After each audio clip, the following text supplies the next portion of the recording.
Book my ഷോയിൽ ഏറ്റവും അധികം ആളുകൾ കാണാൻ ആഗ്രഹിച്ച ചിത്രമാണ് എമ്പുരാൻ. ആദ്യ 1 മണിക്കൂറിൽ തന്നെ 1 ലക്ഷത്തിനടുത്ത് ടിക്കറ്റുകളാണ് പ്രസ്തുത ആപ്പിൽ മാത്രം വിറ്റുപോയത്. ഇന്ത്യൻ ചരിത്രത്തിൽ ഇതാദ്യം. ഷാറുഖ് ഖാൻ ആറ്റ്ലി ചിത്രം ജവാനെയും അല്ലു അർജുൻ സുകുമാർ ചിത്രം പുഷ്പയെയും പ്രഭാസ് പ്രശാന്ത് നീൽ ചിത്രം സലാറിനെയും സൈഡാക്കി മോഹൻലാൽ പൃഥ്വി ചിത്രം തീ പോലെ പടരുന്ന കാഴ്ച. കേരളത്തിലെ കളക്ഷൻ റെക്കോർഡുകളല്ല എമ്പുരാൻ നിരത്തുന്നത്. കോടികൾ കൊയ്യുന്ന ബോളിവുഡിനെയും ടോളിവുഡിനെയും മലർത്തിയടിച്ച കണക്കുകളാണെന്ന് ഓർക്കണം.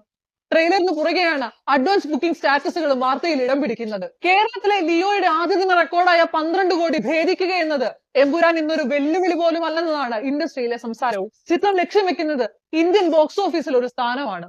വെറുതെ ഒരു പാൻ ഇന്ത്യൻ ചിത്രമായല്ല എമ്പുരാൻ എത്തുന്നത്. എല്ലാ ഇൻഡസ്ട്രികളുടെയും മാർക്കറ്റ് റൂളേഴ്സിനെ ചേർത്ത് നിർത്തിയാണ്.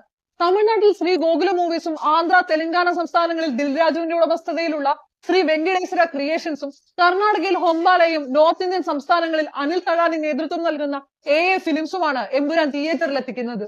മുംബൈയിൽ നടന്ന ഐമാക്സ് ട്രെയിലർ ലോഞ്ചിനും പ്രൊമോഷൻ പരിപാടികൾക്കും ശേഷം ഹൈദരാബാദിലും ചിത്രത്തിന്റെ പ്രീ റിലീസ് പ്രസ് മീറ്റ് നടന്നിരുന്നു.